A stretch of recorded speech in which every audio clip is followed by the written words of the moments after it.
আসসালামু আলাইকুম, স্বাগত জানাচ্ছি আরটিভির সকালের সংবাদে। পুরো সময় আপনাদের সঙ্গে আছি আমি ফাহমিদা সালাম। দলীয় প্রধানের স্বদেশ প্রত্যাবর্তনে স্মরণকালের শ্রেষ্ঠ অভ্যর্থনা জানাতে ইতোমধ্যেই প্রায় প্রস্তুত বিএনপি। প্রিয় নেতাকে বরণে সারা দেশ থেকে ঢাকায় প্রবেশের দিক নির্দেশনা দেওয়া হয়েছে তৃণমূলের নেতাকর্মীদের। 25 ডিসেম্বর সবচেয়ে বেশি গুরুত্ব পাবে তারেক রহমানের নিরাপত্তার বিষয়টি। বিমানবন্দর থেকে ফিরোজা পর্যন্ত নেতাকর্মীদের সুশৃঙ্খল অবস্থানে কাজ করবে অভ্যর্থনা কমিটি। আরও জানাচ্ছেন শামীম চৌধুরী। সেকেন্ড, মিনিট, ঘণ্টা ধরে ক্ষণ গণনায় সময় পার করছেন বিএনপি নেতাকর্মীরা। প্রিয় নেতার স্বদেশ প্রত্যাবর্তনের অপেক্ষায় শুধু দল নয়, প্রহর গুনছে পুরো দেশ। দেড় যুগেরও বেশি সময় পর প্রিয় মাতৃভূমিতে ফিরছেন দেশের রাজনীতির অন্যতম বরপুত্র। তাই তো বরণে প্রস্তুতির কমতি নেই। দলীয় শীর্ষ নেতার স্বদেশ প্রত্যাবর্তন দিবসটি স্মরণীয় করে রাখতে স্মরণকালের বৃহত্তম গণজমায়েতের পরিকল্পনা করছে দলটি। সমগ্র ঢাকা শহরে হয়তো সেদিন গণমানুষের জোয়ার বয়ে যাবে, যেটা ইতিহাসে ইতিপূর্বে কখনো দেখা যায়নি এবং সামনের ইতিহাসও হয়তো যাবে না। বিমানবন্দর থেকে তারেক রহমান সরাসরি যাবেন বসুন্ধরার 300 ফিট, যেখানে দেয়া হবে বিশাল সংবর্ধনা। অসুস্থ মাকে দেখতে যাবেন এভার কেয়ার হাসপাতালে। বিমানবন্দর থেকে গুলশানের বাসভবন পর্যন্ত যাত্রাপথে গড়ে তোলা হবে কয়েক স্তরের নিরাপত্তা বলয়। যাতে নিশ্চিত নিরাপত্তা নিশ্চিত করা যায়, সেই জন্য দলের পক্ষ থেকে সিকিউরিটি টিম সেভাবে সাজানো হয়েছে এবং সরকারের সমস্ত ইন্টেলিজেন্স এজেন্সি এবং স্বরাষ্ট্র মন্ত্রণালয়ের সাথে কথা বলা হয়েছে। তারা সমন্বয় করছেন আমাদের ইন্টেলিজেন্স টিমের সাথে। আমরা সার্বিক সহযোগিতা পাচ্ছি। শুধু ঢাকা নয়, দেশের সবগুলো জেলা, উপজেলা, এমনকি ইউনিয়ন পর্যায় থেকে সংবর্ধনায় যোগ দেবেন দলের লাখো নেতাকর্মী। বিশেষ নির্দেশনা দেওয়া হয়েছে তাদের জন্য। জনগণের কাছে আগেই ক্ষমা চেয়ে নেব কিছুটা যদি দুর্ভোগ হয়, তা আমরা চেষ্টা করছি যাতে দুর্ভোগ কম হয় এবং সেই হিসাবে আমরা আমাদের বার্তাগুলো আগে দেব। ইতিমধ্যেই পরিদর্শন করা হয়েছে যাতায়াত পথ, তৈরি করা হচ্ছে সমাবেশ মঞ্চ। বিমানবন্দর থেকে বসুন্ধরার 300 ফিট সংবর্ধনা স্থল, এভার কেয়ার হাসপাতাল এবং ফিরোজার সামনের সড়কে নেতাকর্মীদের সুশৃঙ্খল অবস্থান নিশ্চিত করতে কাজ করছেন দায়িত্বপ্রাপ্তরা। বিমানবন্দর থেকে শুরু করে এভার কেয়ার এবং এভার কেয়ার থেকে ফিরোজা পর্যন্ত আমরা রাস্তার দুপাশে দাঁড়িয়ে জনদুর্ভোগ কমিয়ে যাতে সুন্দরভাবে আমাদের প্রিয় নেতাকে আমরা সকলে বরণ করে নিতে পারি। অবতরণের পর প্রথমেই নিজ এলাকায় প্রিয় নেতাকে পেতে স্মরণকালের শ্রেষ্ঠ অভ্যর্থনা জানাতে সর্বোচ্চ প্রস্তুতি রাখছেন স্থানীয় নেতৃবৃন্দ। দলবল নির্বিশেষে ওই দিন তারেক রহমান সাহেবকে বরণ করার জন্য রূপগঞ্জবাসী অপেক্ষা করছে। তারেক রহমানের স্বদেশ প্রত্যাবর্তনের মাধ্যমে অবসান ঘটতে যাচ্ছে নির্বাসিত জীবনের। ফিরবেন প্রিয় নেতা, যার জন্য অপেক্ষায় পুরো দেশ। শামীম চৌধুরী, আরটিভি, ঢাকা। নিরাপত্তাজনিত কারণ দেখিয়ে ভিসা কার্যক্রম বন্ধ ঘোষণা করেছে চট্টগ্রামে অবস্থিত ভারতীয় সহকারী হাইকমিশন। গেল শনিবার হাইকমিশনের ভারতীয় ভিসা আবেদন কেন্দ্রের ওয়েবসাইটে এ সংক্রান্ত একটি বিজ্ঞপ্তি প্রকাশ করা হয়। এতে বলা হয়, সম্প্রতি চট্টগ্রামে ঘটে যাওয়া নিরাপত্তাজনিত ঘটনার কারণে এখানে ভারতীয় ভিসা কার্যক্রম রোববার থেকে পরবর্তী নির্দেশনা না দেওয়া পর্যন্ত স্থগিত থাকবে। পরিস্থিতি পর্যালোচনা করার পর ভিসা কেন্দ্র পুনরায় চালু করার বিষয়ে ঘোষণা দেওয়া হবে বলে জানানো হয়। এর আগে গত 18 ডিসেম্বর রাতে ইনকিলাব মঞ্চের মুখপাত্র শরীফ ওসমান বিন হাদির মৃত্যুর খবরে ভারতীয় সহকারী হাইকমিশনের অভিমুখে এগিয়ে যায় বিক্ষুব্ধরা। এরপর থেকে সহকারী হাইকমিশনারের কার্যালয়ের নিরাপত্তায় অতিরিক্ত পুলিশ ও সেনাবাহিনী মোতায়েন করা হয়।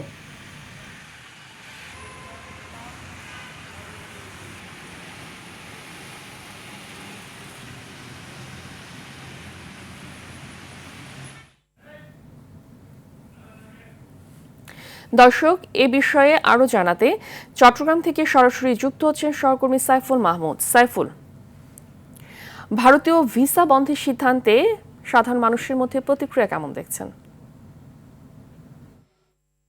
জি, ফাহমিদ আসলে যেমনটি বলেছেন, গত শনিবার ভারতীয় যে ভিসা কেন্দ্র বন্ধ করা হয়েছিল, সেই জন্যই কিন্তু আসলে অনেকেই কিন্তু আসলে দুর্ভোগে পড়েছেন বলে জানিয়েছেন সাধারণ পাবলিক। বিশেষ করে তাদের ওয়েবসাইটে তারা কিন্তু ঘোষণা করেছেন নিরাপত্তাজনিত কারণে তাদের এই ভারতীয় ভিসা সেন্টারটি রবিবার থেকে অনির্দিষ্টকালের জন্য বন্ধ থাকবে। এর পরপরই গতকালও কিন্তু বেশ কিছু ভিসা প্রার্থী তারা এসেছিলেন এবং আজকেও কিন্তু অনেকেই এসেছেন এবং তারা জানলো, তারা বিষয়টি আসলে জানতো না। এখন তারা এখানে আসার পরে তারা তাদের বাইরে যে সাইনবোর্ডটি আছে সেই সাইনবোর্ডটি দেখে তারা কিন্তু চলে গেছে এবং এখানে লেখা আছে সহকারী ভারতীয় হাই কমিশনার চট্টগ্রামের সাম্প্রতিক নিরাপত্তাজনিত কারণে তাদের যেই চট্টগ্রামের কার্যক্রম রয়েছে সেগুলি আপাতত বন্ধ থাকবে পরবর্তী নির্দেশ না দেওয়া পর্যন্ত। তবে যারা ভিসা প্রার্থী ছিল, ভিসার জন্য ইন্টারভিউ দিতে এসেছে, তারা বললো আসলে তারা কিন্তু জানতো না বিষয়টি এবং তারা কিন্তু আজকে জানছে এবং পরবর্তীতে তারা হয়তো অনলাইনের মাধ্যমে খোঁজখবর নেবে। তবে অনেকেই, বিশেষ করে যাদের ডাক্তারের ভিসার অ্যাপয়েন্টমেন্ট ছিল, তারা কিন্তু আসলে খুবই কষ্ট করতেছেন। তারা বললো আসলে তাদের দ্রুত আসলে পরিবারকে ডাক্তারকে দেখানো দরকার ছিল, সেজন্য তারা যত দ্রুত সম্ভব তারা কিন্তু আবেদন করার চেষ্টা করেছিল। কিন্তু এই না হওয়ার কারণে তারা কিন্তু খুবই ভুক্তভোগী এবং তারা কিন্তু এখন আসলে কিভাবে, কার মাধ্যমে কিভাবে আসলে এই শুরু হবে তারা কিন্তু সেটা জানার চেষ্টা করছেন। তবে ভারতীয় দূতাবাস কর্তৃপক্ষ জানিয়েছেন আসলে তারা এই বিষয়টি পর্যালোচনা করছেন, পরবর্তীতে তারা আবার খুলবেন এবং খোলার পরে যাদের ইন্টারভিউর ডেট ছিল তাদেরকে পরবর্তীতে আবার পুনরায় তাদেরকে ফোন করে অথবা SMS এর মাধ্যমে অথবা তাদের মেইলে পাঠানো হবে তাদের ইন্টারভিউর ডেট পরবর্তীতে কোন দিন হবে। তবে এখানে কিন্তু পুলিশ নিরাপত্তা বেশ ভালোই রয়েছে। এখানে এই মুহূর্তে এখানে কোনো ধরনের কিন্তু আসলে কোনো সমস্যা হচ্ছে না বলে তারা পুলিশের পক্ষ থেকে জানিয়েছেন। আমরা একজন পুলিশ কর্মকর্তার সাথে একটু কথা বলবো, আসলে আমরা একটু জানার চেষ্টা করবো আসলে ওনারা এখানে ডিউটি করতেছেন এবং এখানে কোনো ধরনের সমস্যা হচ্ছে কিনা আমরা একটু জানার চেষ্টা করবো। না, এখানে আপাতত সমস্যা নাই, আইন শৃঙ্খলার পরিস্থিতি এখন পর্যন্ত স্বাভাবিক আছে। আর হচ্ছে ওই ভিসা সেন্টারের কর্মকর্তাদের সাথে আমরা কথা বলছিলাম, ওনারা এখানে নোটিশ দিয়েছেন যে পরবর্তী নির্দেশনা না দেওয়া পর্যন্ত ওনাদের কর্তৃপক্ষ এটা বন্ধ থাকবে, কার্যক্রম বন্ধ থাকবে, আবার শুরু হলে জানাবে আমাদেরকে। শুনছিলেন আসলে ওনার বক্তব্য, তিনি বলল আসলে আবার খুললে পরবর্তীতে ওনাদের পক্ষ থেকে জানানো হবে। তবে এই মুহূর্তে কিন্তু প্রতিদিনই কিন্তু গত 2 দিন, গতকাল এবং আজকে কিন্তু অনেক ভিসা প্রার্থী তাদের ইন্টারভিউর জন্য এসেছিলেন, কিন্তু অনেকে কিন্তু হতাশ হয়ে ফেরত গেছেন। তবে ধারণা করা হচ্ছে খুব দ্রুত সময়ের মধ্যে এই সমস্যার সমাধান থেকে হয়তো উত্তরণ হবেন বলে মনে করছেন অনেকেই। এই ছিল আমার কাছে ফাহমিদা ভিসা সেন্টার বন্ধ নিয়ে সর্বশেষ তথ্য। ধন্যবাদ আপনাকে। একটি ওভারপাস না থাকায় বগুড়ার TMSS এলাকার ব্যস্ততম মহাসড়কে প্রতিদিন ঝুঁকি নিয়ে সড়ক পারাপার হচ্ছেন হাজার হাজার মানুষ। এতে প্রায় ঘটছে ছোট বড় দুর্ঘটনা। স্থানীয়দের পক্ষ থেকে বারবার আবেদনের পরেও নেওয়া হচ্ছে না কোনো উদ্যোগ। বগুড়া প্রতিনিধির পাঠানো তথ্যচিত্রে আরও জানাচ্ছেন সাকিব আল হাসান। সড়কের এক পাশে মেডিকেল কলেজ, হাসপাতাল, বিশ্ববিদ্যালয়, ইকো পার্ক আর অন্য পাশে 5 তারকা হোটেল সহ অন্তত 30টি গুরুত্বপূর্ণ স্থাপনা। কিন্তু সড়ক দুর্ঘটনার উচ্চমাত্রার ঝুঁকি থাকলেও পথচারীদের জন্য নেই কোনো নিরাপদ পারাপার ব্যবস্থা। রোগী, স্বজন, দেশি বিদেশি শিক্ষার্থী, পর্যটক ও স্কুল কলেজের শিক্ষার্থী সহ প্রতিদিন কয়েক হাজার মানুষ এভাবেই ঝুঁকি নিয়ে পার হচ্ছেন ব্যস্ততম এই সড়ক।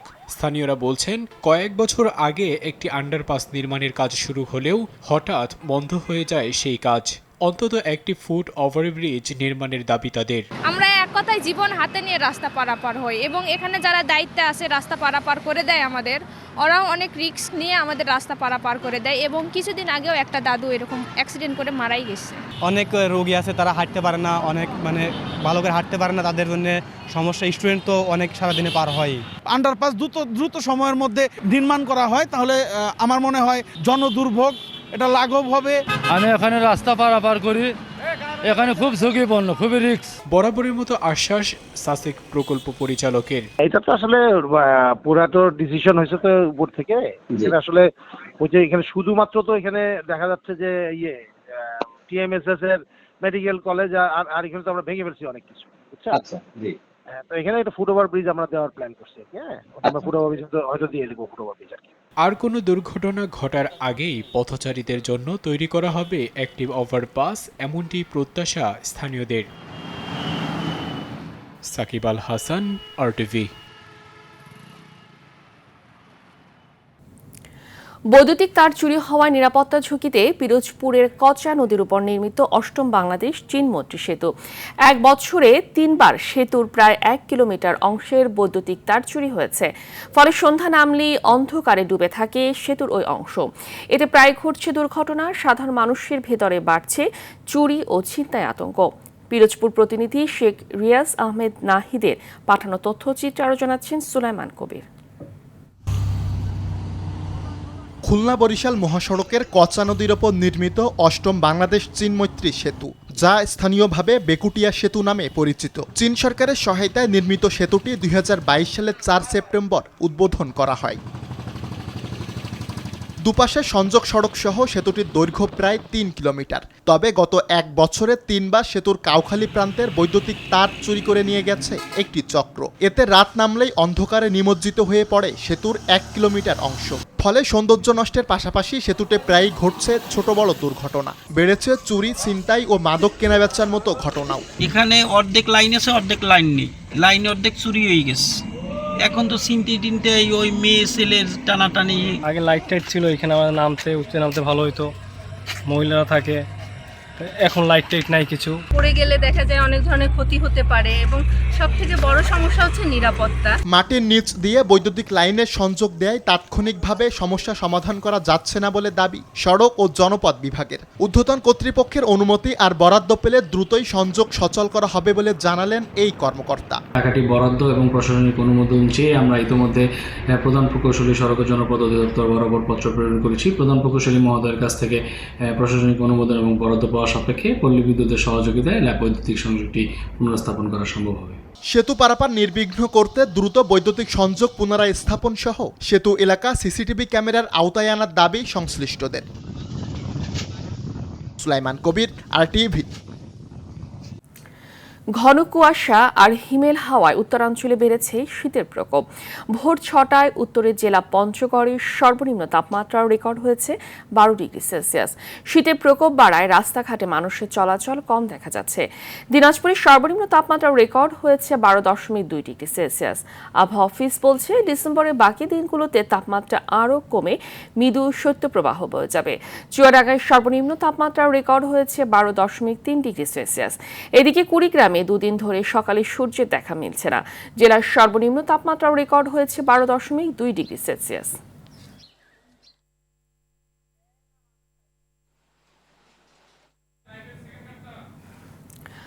দর্শক, এ বিষয়ে আরো জানাতে কুড়িগ্রাম থেকে সরাসরি যুক্ত হচ্ছে সহকর্মী খন্দকার ইকরামুল হক সম্রাট।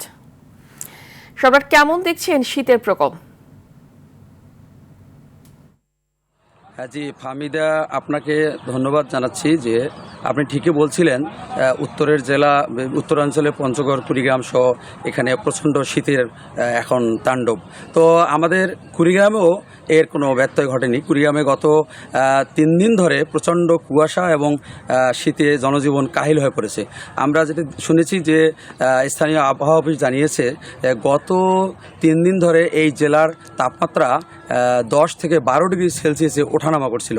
আজকে সকাল 6টায় কুড়িগ্রামের রাজারহাট কৃষি আবহাওয়া পর্যবেক্ষণের ভারপ্রাপ্ত কর্মকর্তা সুবল চন্দ্র সরকার তিনি আমাকে জানিয়েছেন যে আজ তাপমাত্রা রেকর্ড করা হয়েছে 12.2 ডিগ্রি সেলসিয়াস, যেটি গতকাল ছিল 12 ডিগ্রি সেলসিয়াস।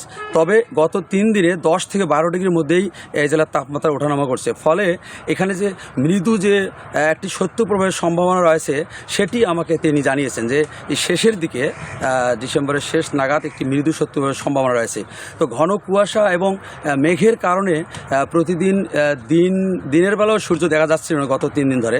তো এখন বেলা 10টা বাজলেও সূর্য দেখা গেলেও এখানে এখানে প্রচণ্ড হিমেল হাওয়ায় অত্যন্ত ঠান্ডা অনুভূত হচ্ছে। এখানকার মানুষজন খড়কুটো জ্বালিয়ে আগুন দিয়ে তাদের তাপ নেওয়ার চেষ্টা করছেন। তো এদিকে আমি দেখেছি যে এই অবস্থায় বিশেষ করে ছিন্নমূল যে খেটে খাওয়া মানুষগুলো তারা পড়েছেন অত্যন্ত চরম বিপাকে। আর জেনারেল হাসপাতাল 250 শয্যার যেটি সেখানে এবং উপজেলা স্বাস্থ্য কমপ্লেক্সসমূহে শীতজনিত রোগে প্রতিদিন রোগী ভর্তি হচ্ছে। বেশিরভাগ রোগী হচ্ছে শিশু এবং বৃদ্ধ। তাদের ডায়রিয়া, নিউমোনিয়া এবং অন্যান্য শীতজনিত রোগ দেখা দিয়েছে। তো এখানে আরেকটি বিষয় আপনাকে বলে রাখি যে সামনে এখানে বড় মৌসুম শুরু হবে। সেখানে কৃষকরা যে বড় বীজতলা তৈরি করছেন, কিছু কিছু বীজ গজিয়ে উঠেছে। এটা অতিরিক্ত কুয়াশার কারণে সেটি ক্ষতি হওয়ার আশঙ্কা করছেন তারা। তো আপনাকে বলি, শীতবস্ত্র বিতরণের ক্ষেত্রে এখন মধ্যে জেলা প্রশাসক আমাকে জানিয়েছেন অন্নপূর্ণা দেবনাথ যে 18,000 কম্বল উপজেলা পর্যায়ে বিতরণ করা হয়েছে, কিন্তু সেগুলো এখন পর্যন্ত আমরা মনে করি যে এটা প্রয়োজনের তুলনায় অপ্রতুল। ফাহমিদা, এই ছিল কুড়িগ্রাম থেকে শীত নিয়ে সর্বশেষ। ধন্যবাদ আপনাকে। খেজুরের গুড় পাটালি তৈরিতে ব্যস্ত সময় পার করছেন চুয়াডাঙ্গার গাছিরা। জেলার চাহিদা মিটিয়ে এখানকার গুড় ও পাটালি যাচ্ছে দেশের বিভিন্ন স্থানে।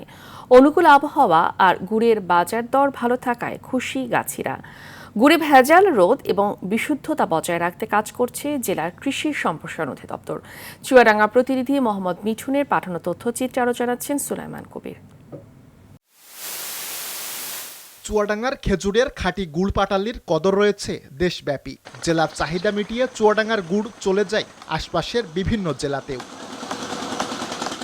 প্রতি বছরের মতো এবারও গুড় পাটালি তৈরিতে ব্যস্ত সময় পার করছেন চুয়াডাঙ্গার গাছিরা। কাকডাকা ভোরে খেজুরের রস সংগ্রহে বেরিয়ে পড়েন গাছিরা। খেজুর গাছ থেকে নামিয়ে আনেন রস ভর্তি হাড়ি, পরে তার টিনের বড় পাত্রে জ্বালিয়ে তৈরি করেন গুড় পাটালি। 15টা গাছ কেটেছি, 5 ভাড় রস হয়েছে, 3 কেজি গুড় হবে।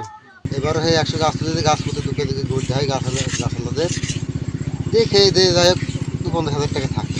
জেলা কৃষি সম্প্রসারণ অধিদপ্তরের তথ্য মতে চুয়াডাঙ্গা 4টি উপজেলায় 2,72,000 খেজুরের গাছ রয়েছে। এসব গাছ থেকে নিরাপদ উপায়ে খেজুরের রস ও গুড় উৎপাদনে গাছিদের প্রশিক্ষণ সহ সব ধরনের সহযোগিতার আশ্বাস এই কৃষি কর্মকর্তার। খেজুর গুড় যদি সঠিকভাবে উৎপাদিত হয়, সেইখান থেকে খেজুরের এই গুড় থেকে আমরা চিনির উপর যে নির্ভরযোগ্যতা কমাতে পারি। কৃষক ভাইদের প্রতি আমাদের পরামর্শ থাকবে, কৃষক ভাইরা যেন সেই গুড়টি মানসম্মতভাবে উৎপাদন করেন। এবছর চুয়াডাঙ্গায় 2,700 মেট্রিক টন গুড় উৎপাদনের লক্ষ্যমাত্রা নির্ধারণ করা হয়েছে। সুলাইমান কবির, RTV। ঝিনাইদহে হাতুড়ি দিয়ে শিক্ষককে পিটিয়ে গুরুতর আহত করার অভিযোগ উঠেছে অভিভাবকের বিরুদ্ধে। কালীগঞ্জ উপজেলার সোয়াইবনগর কামিল মাদ্রাসায় এ ঘটনা ঘটে। শিক্ষার্থী সিয়াম হাসান 11 মাসে মাত্র 25 দিন ক্লাসে উপস্থিত থাকায় পরীক্ষার উপযুক্ত নয় বলে জানানো হলে বিষয়টি নিয়ে ক্ষিপ্ত হয় তার পিতা শাহজাহান। রোববার বিকেলে মাদ্রাসার সামনে শিক্ষক হাবিবুর রহমানের পথরোধ করে তাকে হাতুড়ি দিয়ে আঘাত সহ মারধর করেন।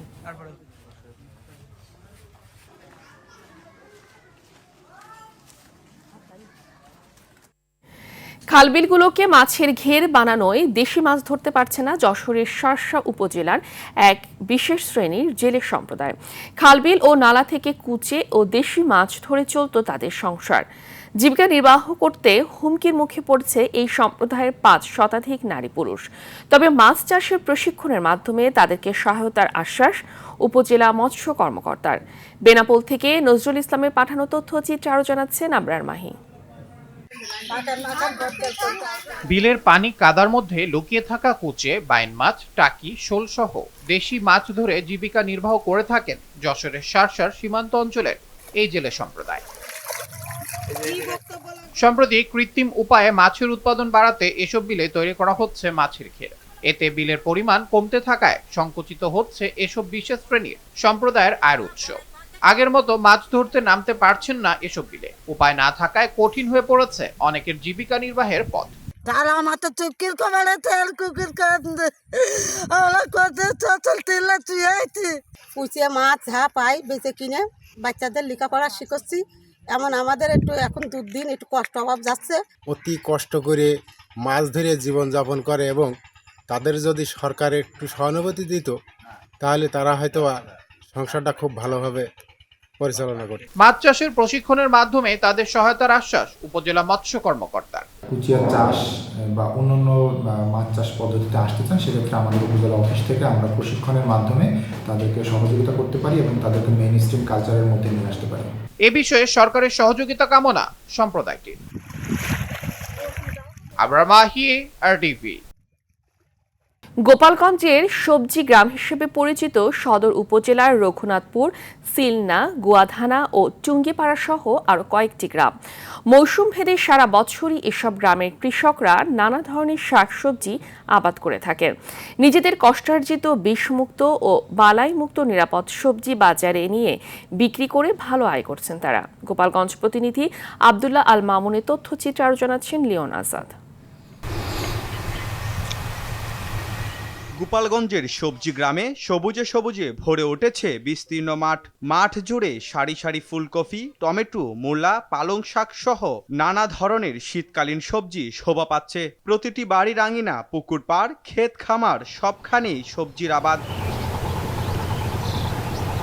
কৃষি বিভাগ বলছে চলতি মৌসুমে গোপালগঞ্জ জেলায় ৪,৩০০ হেক্টর জমিতে সবজি চাষের লক্ষ্যমাত্রা নির্ধারণ করা হয়, যা ইতোমধ্যেই অর্জিত হয়েছে।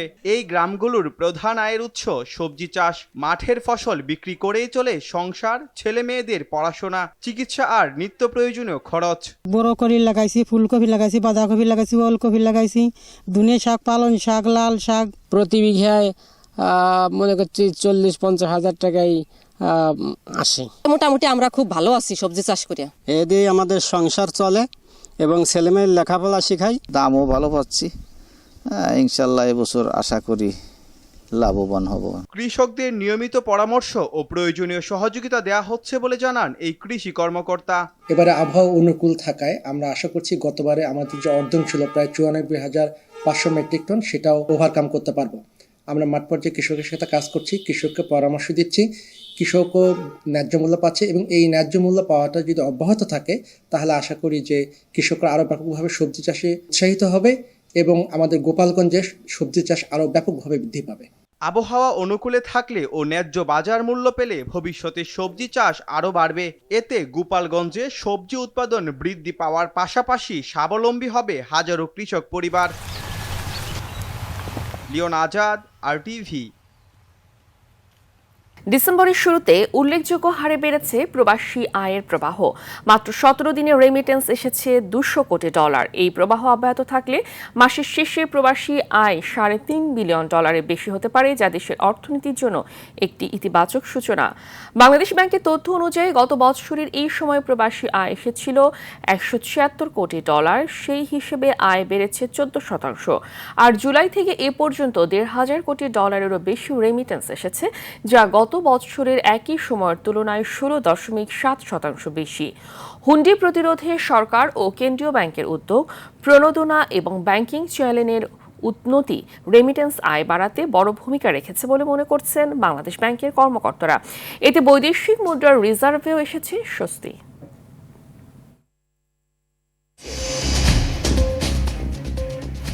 সকালের সংবাদ এ পর্যন্তই। মধ্যাহ্নের সংবাদ দুপুর 12টায় দেখার আমন্ত্রণ রইল। ধন্যবাদ সবাইকে।